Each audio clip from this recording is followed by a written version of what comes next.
Bismillahirrahmanirrahim. Assalamualaikum warahmatullahi wabarakatuh.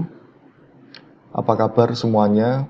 Semoga dalam keadaan sehat walafiat, diberikan panjang umur, diberikan banyak rezeki. Untuk kali ini saya akan membahas tentang menghitung metode musra dengan menggunakan Microsoft Excel. Di video sebelumnya sudah saya jelaskan, yaitu tentang metode musra. Apa itu metode musra, tahapan-tahapan dari metode musra, kemudian perhitungan-perhitungan, contoh perhitungan menggunakan musra. Kemudian hari ini akan saya bahas gimana caranya mengimplementasikan metode musra atau menghitungnya dengan menggunakan Microsoft Excel. Kita akan mengimplementasikan metode musra atau multi-objective optimization on the basis of simple ratio analysis. Jadi ini sudah saya sampaikan, sudah saya jelaskan di video sebelumnya. Kalau saudara belum tahu, baiknya saudara lihat video penjelasannya. Jadi di sini saya akan membahas tentang implementasi di dalam Microsoft Excel. Nah, ini tahapannya ada 5. Dari mulai menentukan kriteria bobot alternatif, mengubah nilai kriteria menjadi metrik keputusan, simbol X ya, kemudian normalisasi metrik, kemudian penentuan skor kinerja, yang kelima adalah perankingan. Ini contohnya, contoh yang sering saya gunakan. Sebuah perusahaan melakukan rekrutmen terhadap 5 calon pekerja untuk operator mesin yang dibutuhkan 2. Ini kriteria C1 sampai C5, sudah saya isikan di sini. Kemudian ini yang termasuk kriteria benefit dan kriteria cost, C1, C2, C3. Ini C1, C2, C3. Yang costnya adalah C4 dan C5. Ya. Bobotnya saya tuliskan di sini 0,3 untuk C1, 0,2 untuk C2, 0,2 untuk C3, 0,15 untuk C4 dan 0,15 untuk C5. Alternatifnya A1 sampai A5, ini alternatifnya, sudah saya tulis juga. Penilaian alternatifnya, ini juga sudah saya tuliskan di sini. Merubah matrik keputusan, ya. Kemudian kita masuk ke tahap yang ketiga, yaitu normalisasi metrik. Nah, rumus normalisasi metrik seperti ini ya, ada di sini. XIJ bintang sama dengan XIJ dibagi akar dari sigma M, di mana I sama dengan 1, XIJ kuadrat. Jadi dikuadratkan dulu. Ya, dibuat kuadrat dulu, setelah dibuat kuadrat dijumlahkan, ya, penambahan. Setelah itu baru dibuat akar. Nah, kita langsung masuk ke sini untuk normalisasi metrik, ya. Kita gunakan fungsi yang pertama, pangkat dulu. Kita pangkatkan dulu. Sama dengan, ini saya mulai dari belakang ya, saya mulai dari belakang. Yang kita pangkatkan adalah ini. B3 kita pangkatkan, nanti ketika kita copy ke bawah, ke kanan, biar kolomnya berubah-ubah tetapi barisnya tetap, maka kita kasih dolar di sini. Ini kita pangkatkan 2, simbolnya ini pangkat. Kita pangkatkan 2. Kemudian baru ditambahkan penjumlahan ya, ini penjumlahan ditambahkan B4 ya. Saya kasih kurung dulu. Kurung buka, tanda dolar, B4 pangkat 2 ditambahkan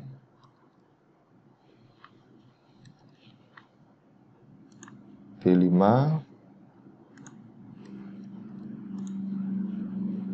pangkat 2, kemudian ditambahkan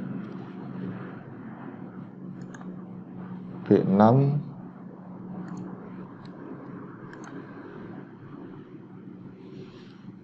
pangkat 2, ditambahkan B7 ya, dolar ya. Yang kita kunci adalah barisnya, kolomnya tidak, pangkat 2. Nah, ini sudah sig dan penjumlahan. Kemudian akar kita bisa gunakan fungsi sqrt ya. Sqrt ya. Kemudian kita kasih kurung buka, berarti di sini saya kasih kurung tutup ya. Akar. Supaya yang dikerjakan adalah akarnya. Oke, akar sudah. Kemudian ini yang bawah sudah ya, akar dari sigma penjumlahan sudah. Xij. Xij itu Xij ada di B3 ya, B3. B3 nanti dibagi ya, dibagi seperti ini, akar dari ini. Nah, B3-nya kita tidak menggunakan dolar atau kita tidak kunci, menggunakan fungsi absolut. Jadi karena ini nanti dia berubah, pindah tempat ya. Tetapi yang kita kunci adalah di B barisnya ya, B4 dan seterusnya. Sudah, kita coba enter. Kita copy ke bawah, geser ke kanan. Nah, kita cocokkan 0,292, 467, 584, 117, 584 ya. Kemudian yang kedua 571, 4, 11, 571, 4. Yang ketiga sama ya. Kriteria C4, 440 sama, kriteria C5 sama. Nah, ini hasil normalisasi dari metrik 292, 571 ya. Oke, saya tuliskan rumusnya.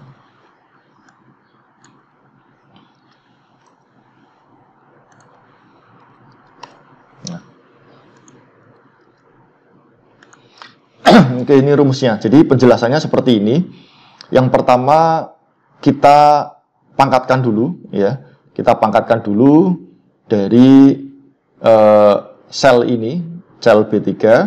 Kenapa B3 B-nya tidak kita kasih dolar? Kalau B-nya kita kasih dolar, ketika kita geser ke kanan, maka kolomnya akan tetap kolom B.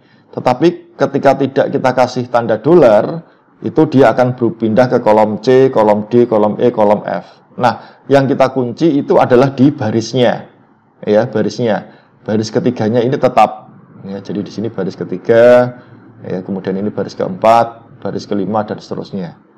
Ya, sehingga ketika kita copy, maka nilainya akan tetap. Kemudian kita tambahkan, ini adalah dari sum, ya, penjumlahan. Kalau sudah kita akar ya, kita akar fungsi di dalam Excel itu menggunakan sqrt.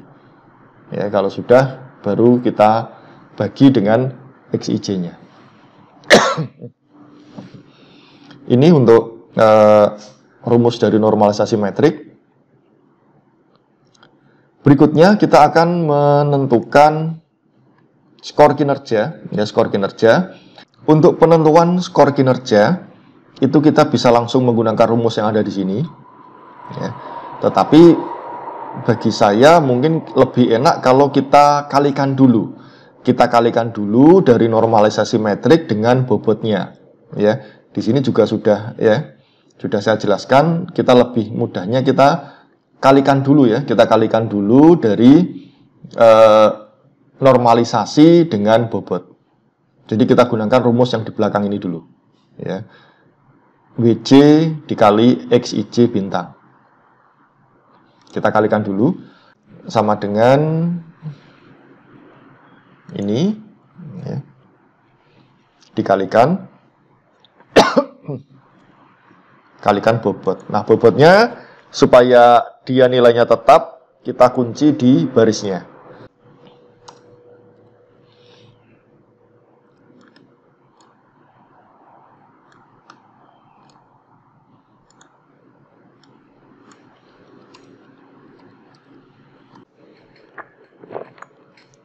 Oke, ini untuk penentuan skor kinerja. Jadi kita kalikan bobot dulu. Rumusnya adalah B11. B11 itu adalah ini. Dikalikan dengan bobot. Nah, bobot ini supaya barisnya tetap, maka kita kunci. Jadi kolomnya tidak, tetapi yang kita kunci adalah barisnya.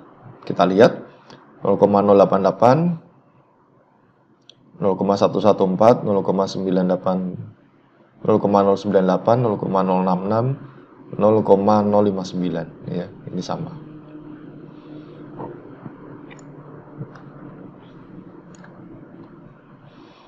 Nah, kalau sudah baru di sini nanti kita gunakan fungsi sum.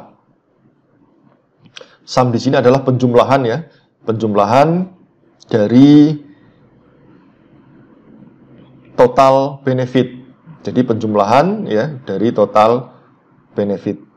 Ya, ini dipangkatkan dulu, setelah dikalikan dulu, setelah dikalikan dulu baru kita jumlahkan ya, kita jumlahkan. Yang termasuk dalam kriteria benefit adalah C1 ini, C2 dan C3. Ya, jadi mungkin saya kasih tanda saja, ini termasuk kriteria benefit. Kemudian ini yang termasuk kriteria cost.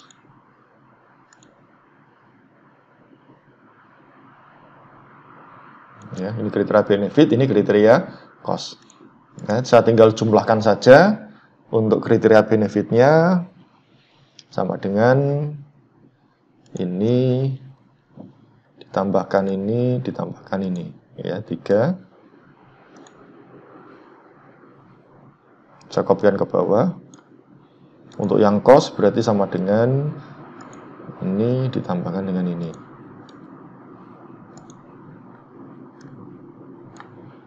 Saya tuliskan rumusnya.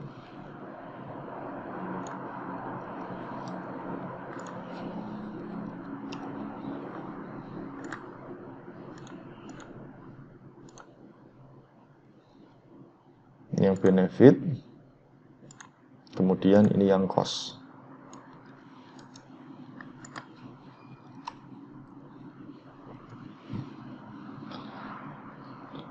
Kemudian berikutnya skor kinerja itu diperoleh dari benefit dibagi cost. Ini yang membedakan dengan metode murah.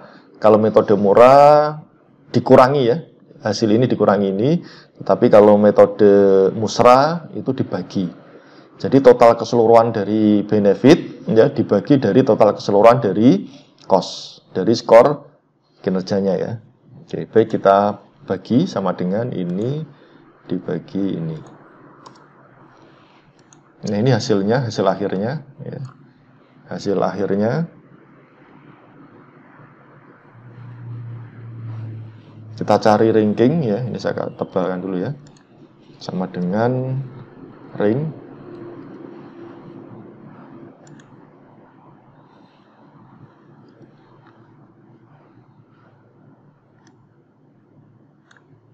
kita kunci, absolutkan F4 titik koma descending ya, descending itu 0.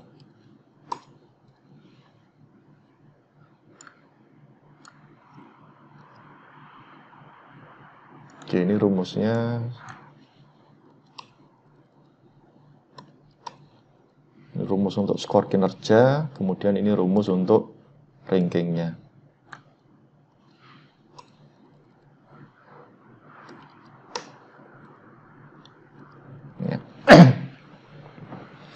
Nah, ini untuk hasil akhir dari metode musra.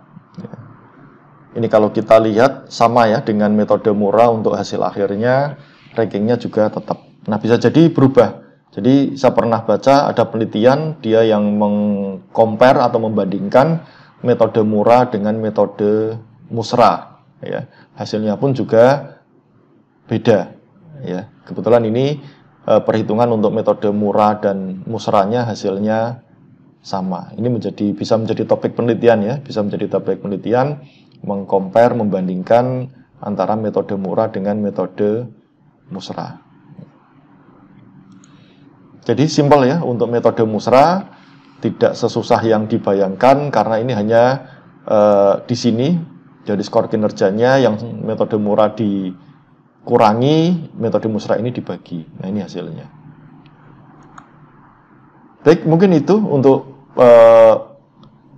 penjelasan ya atau implementasi metode musra dengan menggunakan Microsoft Excel. Kalau saya biasanya sebelum bikin materi ya saya olah dulu ke dalam Microsoft Excel, kemudian saya masukkan ke dalam sebuah materi. Atau ini sebagai rujukan ketika kita akan coding ya, kita tahu tahapan-tahapannya, rumus-rumusannya, nanti tinggal digantikan dengan bahasa coding. Jadi kalau SKRT itu coding itu perintahnya seperti apa, ya. Baik, saya kira cukup. Seperti biasa, kalau ada pertanyaan bisa disampaikan di kolom komentar atau di e-learning atau mungkin di grup WA. Saya akhiri, Assalamualaikum warahmatullahi wabarakatuh.